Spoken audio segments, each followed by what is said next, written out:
नमस्कार, मैं डॉक्टर झरना पटेल प्राकृतिक चिकित्सक हूँ और न्यू डाइट सिस्टम की मोटिवेशनल स्पीकर हूँ। आप सभी हमारा परिवार हो, हमारे वीडियो देखते हो, लाइक करते हो, कमेंट करते हो, शेयर करते हो, सब्सक्राइब करते हो। आप सभी के चरणों में मेरा सत प्रणाम है। आज हमारे साथ मीटिंग पे उपस्थित है मनीषा बहन, और मनीषा बहन जामनगर से आए हैं। पिछले 1 साल से न्यू डाइट सिस्टम का अनुभव है इनके पास, तो इनको क्या क्या फायदा हुआ है वो हम इनसे जानना चाहेंगे। मनीषा बहन, आपका बहुत बहुत स्वागत है। कैसे हो आप जी? कहाँ पे रहते हो? मैं रिलायंस टाउनशिप जामनगर में जी। और कब से ये सिस्टम को फॉलो करते हो? 1 साल से। और आपकी उम्र क्या है? मेरी अभी 44 है। ओके, तो कैसे आपको पता चला हमारे सिस्टम के बारे में? मैं यूट्यूब में सर्च कर रही थी, तो उसके मुझे पता चला। जी, तो उसमें से आपने क्या क्या फॉलो किया, क्या क्या प्रॉब्लम था, क्या क्या सॉल्व हुआ, वो पूरा डिटेल में सभी को बताइए।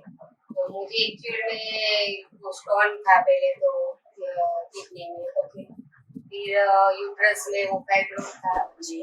और पॉलिप्स भी था उसके यूट्रस में। तो मुझे काफी बार वो मुझे एडमिट होना पड़ता था, फिर इन्फेक्शन हो जाता था बार बार। तो उसकी वजह से फिर मेरा यूट्रस रिमूव भी करवाना पड़ा। हाँ जी। फिर मुझे वो मोनोपोज के जो सिम्टम्स रहते हैं ना, वो सारे हो गए थे जी। तो बाद में मैं दवाई लेती थी, लेकिन मुझे इतना रिलीफ नहीं मिलता। फिर मैंने ये देखा, मैं अपने खुद के लिए सर्च कर रही थी कि क्या करूँ, कोई दवा ऐसी मिले। तो मुझे ये सब मिला वीडियो, तो मैंने वो फॉलो किया। पहले किया कि ऐसे दूध बंद कर दो कि इससे हार्मोन्स इम्बैलेंस होते हैं करके। तो मैंने वो थोड़ा ट्राई किया, चीनी कम किया, तो मुझे वो सिम्टम्स थोड़े रिलीफ होने लगे। फिर मैंने एनिमा किया, तो उससे मेरा वेट भी थोड़ा कम हो गया। कितना वेट कम हुआ? वो 5 kg मेरा। तो फिर मैं पूरा तो नहीं फॉलो करती थी। सुबह में मैं चाय वाय सब छोड़ दिया था, वो तो मैं पहले भी नहीं पीती, लेकिन दूध लेती थी, तो वो भी मैंने बंद कर दिया। फिर सुबह में मैं जूस लेती हूँ, पानी पी लेती हूँ।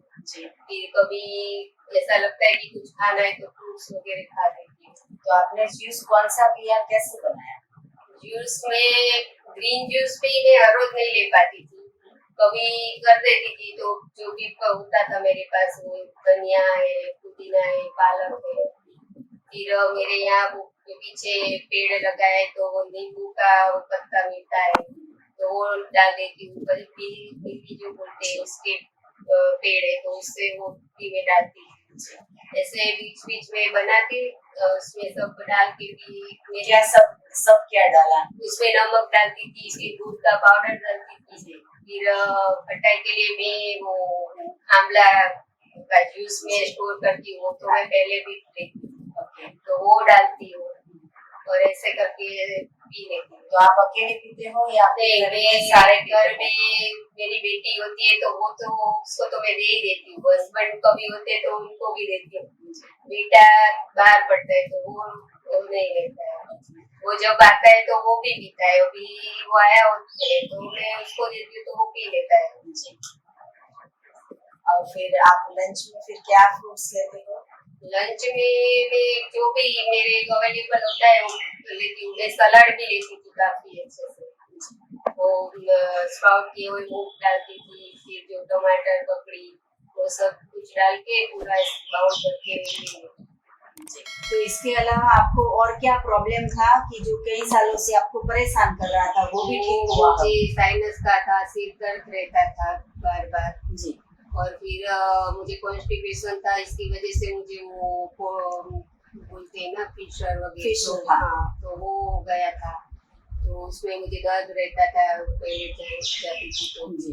तो पूरा कॉन्स्टिपेशन अभी क्लियर हो गया, अच्छा हो गया। सर दर्द अभी नहीं हो रहा। सर दर्द अभी नहीं हो रहा है, लेकिन बीच बीच में कभी कभी हो जाता है, लेकिन वो भी क्या है कि मैं एनिमा कर लेती हूँ। जी। वो दवाई जैसे खानी पड़ती थी मुझे तुरंत, वैसा अभी नहीं खानी अब पड़ती। दवाई की जगह पे आपके पास आ गया है जड़ी बूटी, जिसको हम बोलते हैं संजीवनी क्रिया। तो संजीवनी करना चाहिए, नहीं करना चाहिए, कितनी बार किया आपने, उससे क्या क्या लाभ हुआ, कितनी सफाई हुई, वो बताइए। वो तो करना ही चाहिए। मैं शुरू में तो 1 महीना एक बार में 3 बार करती थी जी। तो काफी मुझे अच्छा लग रहा था। हाँ। पूरा कचरा में पूरा पानी वाइट आ जाता था, तब तक मैं करती थी। जी, कभी कभी पानी वाइट आने के बाद भी अगर आप 2 बार करोगे तो तीसरी बार फिर से निकलता हाँ, है। निकलता है। तो इसका मतलब ये नहीं है कि वाइट पानी आ गया मतलब कि क्लीन है। हम क्लीन पानी के आने के बाद भी सफाई वो करेंगे। वाइट वाइट भी मुझे कभी कभी वो कफ रहता होगा जी, कि म्यूकस हाँ, निकलता है। म्यूकस जैसा भी दिखता है, पूरा कुछ नहीं निकलता तो वो रहता है। जी, तो आपका क्या मानना है, सभी को एनिमा करना चाहिए? आपके हस्बैंड करते हैं, आपकी हाँ, बेटी वो करती है? बेटी को भी मैंने करवाया था। ओके, तो पूरा फैमिली जो है वो संजीवनी क्रिया करते हैं। आपके हस्बैंड का क्या नाम है? उनका है वो। हेमंत भाई, आप क्या कहना चाहोगे, ये सिस्टम को कितना फॉलो करते हो? एक्चुअली मैडम जितना फॉलो करे उतना मैं नहीं कर पाता बिकॉज ऑफ बिजी शेड्यूल। और अभी मैंने जैसे देखा कि उसको जो फॉलो करने के बाद काफी इम्प्रूवमेंट वगैरह मिला है, तो I will try this. Actually मैं भी अभी इसको फॉलो करना चालू करूँगा। मैं फॉलो कर रहा था बट रैंडमली फॉलो कर रहा था। ऐसा मेरा फिक्स शेड्यूल नहीं था कि मुझे जरूर ये करना है। बट इसका देख कर, इसका इम्प्रूवमेंट देख के तो ये करना चाहिए मुझे। जी, हमारे जो सिस्टम है ना वो हर एक इंसान को करनी चाहिए, क्योंकि आपने जैसे कहा कि हमारा बिजी शेड्यूल है, लेकिन बिजी शेड्यूल में भी आपको स्वस्थ रहना जरूरी है। अगर आप ऑफिस जाते हो, जॉब जाते हो, कहीं पे जाते हो, लेकिन आपके पेट में दर्द है, आपके कमर में दर्द है, आपके सर में दर्द है, आपके पैर में दर्द है, तो आप कहीं पे भी जा नहीं पाओगे। या फिर आपको कोई शारीरिक प्रॉब्लम कुछ हुआ तो फिर आप वो काम नहीं कर पाओगे। तो पहले काम जरूरी नहीं है, पहले हेल्थ जरूरी है। तो आपका चाहे कितना भी बिजी शेड्यूल हो, तो आप खाते तो होंगे ही, तो वो खाने में भी परिवर्तन लाना है कि जो प्रकृति ने बनाया है वो खा लेना है। तो उसके लिए तो आपको किसी की मदद लेने की भी जरूरत नहीं है। आप कहीं पे भी घर से ऑफिस जाते हो तो रास्ते में कोई भी फ्रूट्स मिल जाता है, वो ही 1 किलो 2 किलो ले लो और ऑफिस जाके खा लीजिए। उसमें और कुछ करना होता नहीं है, डायरेक्ट खाना ही होता है।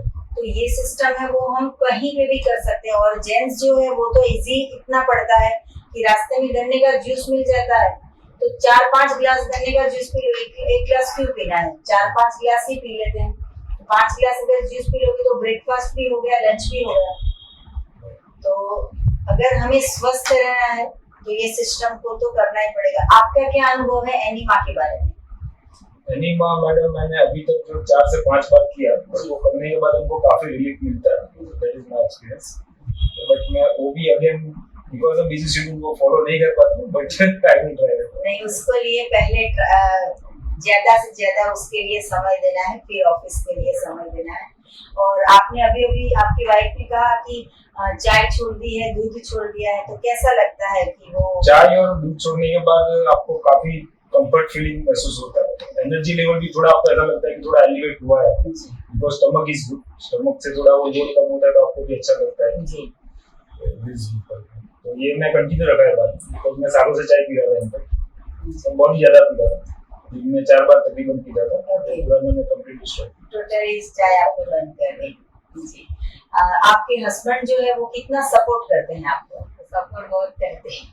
जी, ऐसा तो नहीं है कि खाना पकाने को कहते हैं? नहीं, उनको तो खाना वैसे भी है, तभी पकाती हूँ। जी, तो अगर वो ना बोलते हैं, इतना सारा सपोर्ट करते हैं, तो आपको खाना नहीं पकाना है। कभी कभार पकाते हो वो भी बंद कर देना है। हाँ, शाम को आप डिनर में खा सकते हो, लेकिन लंच में जो है वो पकाने की जरूरत नहीं। ऑलरेडी भगवान ने इतना सारा पका दिया है। भगवान ने इतनी सारी मैंगो बनाई है, और मैंगो में भी 10 तरह की वैरायटी होती है। वैसे तो हम गूगल पे सर्च करें तो 100 प्रकार की जो मैंगोज होती है, कभी हमने देखी भी नहीं है, कभी हमने चखी भी नहीं है। इतनी सारी मैंगोज जो है वो मार्केट में अवेलेबल होती है, लेकिन फिर भी अहमदाबाद की बात करें तो 10 प्रकार की तो हम खा के बैठे हैं। तो मतलब कि एक मैंगो में भी इतनी सारी वैरायटी है, तो आप वो भी खा सकते हो। पेट भर के 2 किलो खा लो, 4 किलो खा लो। तो पकाया हुआ। तो वैसे मेरे घर में मेरी बेटी को भी बहुत पसंद है। अच्छा, वो तो ऑरेंज के बगैर उसका एक दिन भी नहीं जाएगा। तो तो कितनी शाम अच्छी को बात उसको है एक ऑरेंज खाएगी ही खाएगी। जी। तो उसको 4-5 ऑरेंज का जूस का ग्लास ही भर के दे दो। तो इतना अच्छा ऑरेंज का पसंद है उसको, तो एक से क्यों काम चलाने का, 5 गिलास का पूरा ग्लास भर के ही दे देते हैं, तो हॉस्पिटल जाने की कभी नौबत ही नहीं आएगी। आप जामनगर से आए हो या फिर अहमदाबाद से हो, हम अहमदाबाद से हैं, आप जामनगर से हैं, लेकिन पूरे वर्ल्ड को कुछ एडवाइस देनी है कि अगर हमारा शरीर वर्ल्ड विदाउट मेडिसिन हो सके या हमारा पूरा समाज दवाई से मुक्त हो सके, तो उसके लिए आप क्या एडवाइस दोगे? मैं तो कहूंगी कि सबको ये करना चाहिए, सबको एनिमा भी करना चाहिए, दूध वगैरह छूट देना चाहिए, क्योंकि वो भी क्या है अभी पूरा अच्छा तो आता ही नहीं है, तो वो पीना कोई फायदा देता ही नहीं है हमारे शरीर को। जी। और आपकी बात को मैं एक बात में एक एडवाइस दूंगी कि अगर मेरे खुद की गाय है, मेरा खुद का खेत है, तो भी मैं उसका दूध नहीं पीऊंगी। 100% उसको स्नान करवा के नहला के दूध निकाला है, तो भी मैं उसका दूध नहीं पीऊंगी, क्योंकि वो मेरी माँ का दूध नहीं है, वो बछड़े की माँ का दूध है। तो जिसकी माँ का दूध हो वो पिए, हम नहीं पीते हैं। तो चाहे कितना भी 100% प्योर आए, लेकिन वो मेरे लिए नहीं है, वो उसके बछड़े के लिए है, तो वो हमें नहीं पीना चाहिए। तो बहुत लोगों को भी ये भ्रांति होती है कि प्योर दूध नहीं मिल रहा है इसलिए अवॉइड करना है, लेकिन ये ऐसी बात नहीं है। मेरी माँ का दूध ही मुझे चाहिए और किसी भी माँ का दूध नहीं चाहिए, और मेरे बच्चों को भी सिर्फ मेरा ही दूध चाहिए। वैसे गाय के बछड़े के लिए अगर गाय दूध देती है तो वो हमें नहीं लेना चाहिए। तो अगर पूरा समाज जो है वो एनिमल प्रोडक्ट मतलब कि डेयरी प्रोडक्ट का त्याग करेंगे, तो भी हमारी 50% जो है वो दवाई चली जाएगी और वो बंद हो जाएगी। इच्छा जो है वो ईश्वर पूरी करता है। इसके लिए खाली हमें ध्यान रखना है कि अगर हम खाने बैठते हैं तो सोचेंगे कि ये ईश्वर ने बनाया है या परमात्मा ने बनाया, इंसान ने बनाया है। अगर इंसान ने बनाया है तो उसको अवॉइड करो, अगर परमात्मा ने बनाया है तो उसको खा लो। बस इतना हमें ध्यान रखना है। वो चाहे आप लंदन में हो या गांव में हो या जामनगर हो या अहमदाबाद हो, लेकिन खाते वक्त हमें खुद को सोचना है कि हम हमारे पेट को सही भोजन दे रहे हैं या गलत भोजन दे रहे हैं। ऐसा भोजन तो नहीं दे रहे हैं कि जिससे साइनस हो जाए, इससे ऐसा तो भोजन नहीं दे रहे हैं जिससे मेनोपॉज हो जाए। और मेनोपॉज की बात निकली है तो ये कहें कि मेनोपॉज जैसा कुछ होता ही नहीं है।